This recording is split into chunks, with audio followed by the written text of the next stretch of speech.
If no changes occur starting from March 17, 2026, the transport of clothing and footwear will be subject to monitoring obligations in the SENT system. The regulation in this matter has already been signed and published in the Journal of Laws. The new obligations will affect several thousand companies that must adequately prepare for their implementation.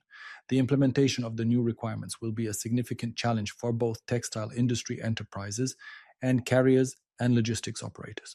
In most cases, the new regulations will require the implementation or adjustment of IT systems, the development of appropriate procedures, as well as conducting training for employees.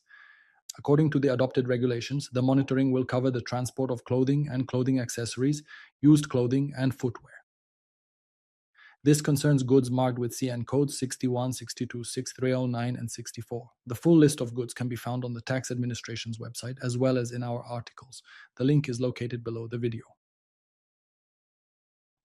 Transport of clothing and footwear must be reported to the SENT system if the shipment exceeds 10 kilograms of gross weight or contains more than 10 pairs of shoes. This means that smaller shipments, for example 5 kilograms of clothing or 9 pairs of footwear, will not require reporting. However, it is important to note one significant rule. If a single shipment contains goods from at least two of the previously mentioned sections, their weight must be summed to determine whether there is an obligation to report.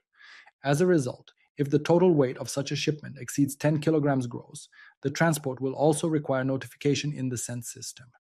Private transports, meaning those not related to business activities, will be exempt from the notification requirement. Due to the introduction of new obligations, entities participating in the transport of clothing and footwear will be required to, first, report transports to the register on the PUESC platform.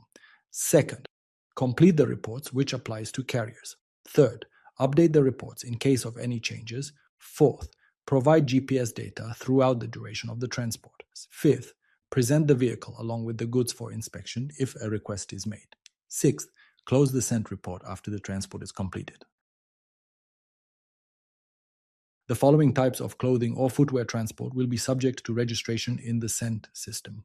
First, transport starting in Poland and ending in Poland or in another European Union country or in a third country. Article 5 of the SENT Act applies to these transports.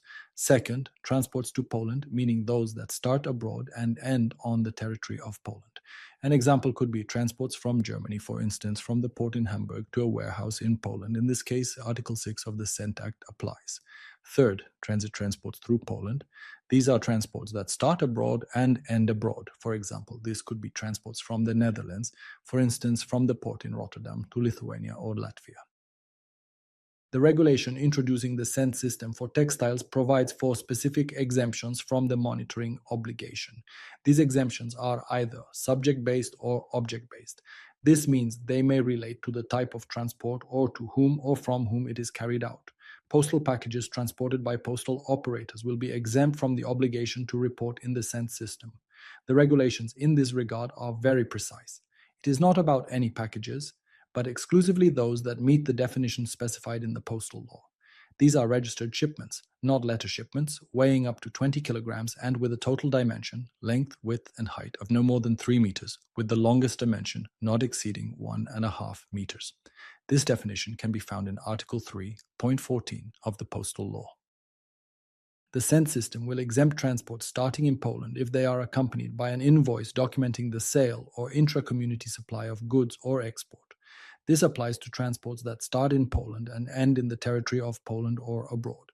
At the same time, this solution is likely to be modified due to the implementation of the National E-Invoice System, i.e. XEFU. This was explicitly indicated in the justification of the draft regulation. In this regard, it is necessary to continuously monitor legislative work. At the current stage, taking advantage of this exemption may be complicated for larger entities, which results from the specifics of logistical operations characteristic of the fashion industry. The above exemption, related to the possession of an invoice, will not apply to the transport of clothing or footwear originating from a third country, such as China or Vietnam, after these goods have been previously admitted in Poland for free circulation within the territory of the European Union, if the place of completion of the transport is in Poland or in another member state of the European Union. This concerns goods subject to the procedure for admission to free circulation, namely the customs procedure 4000 or 4200 carried out in national customs offices. Entities referred to as trusted entities are exempt from the obligation to report in the SENT system. These are entities that either have AEO status, meaning Authorized Economic Operator status, or are a party to a cooperation agreement concluded with the head of the National Revenue Administration. It should be noted that having the specified status applies to entities sending or receiving goods, meaning those who buy or sell them. Possession of any of the above-mentioned statuses by the carrier does not exempt them from SENT monitoring. It is also worth emphasizing that obtaining AEO status or concluding a cooperation agreement is a complicated procedure that often takes several months and requires a very detailed audit. This means that in practice, it is not possible to obtain such status before the new regulations come into force. For violations of the obligations arising from the SENT system, high financial penalties are threatened. These apply to both entities sending and receiving goods, as well as carriers. For example, a penalty of 46% of the gross value of the transported goods is threatened for failing to report the transport to the SENT system, but not less than 20,000 zlotys. In practice, penalties imposed in the amount of several tens of thousands of zlotys are not uncommon, and in some cases, even from 150 to 200,000 zlotys.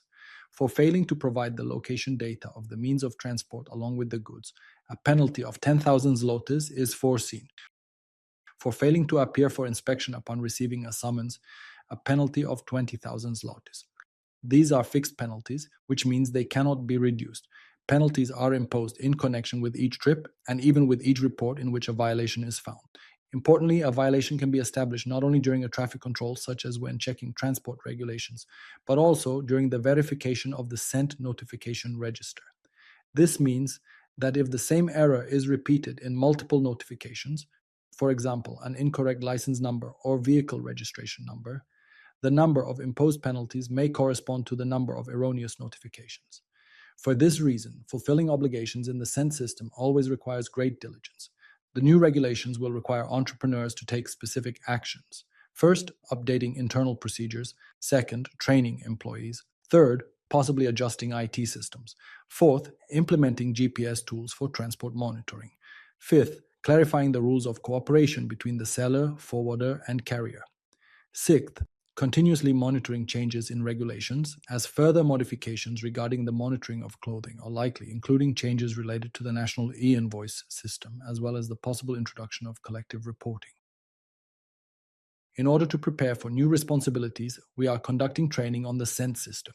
For the clothing industry, we offer consultations and support in implementing the required procedures.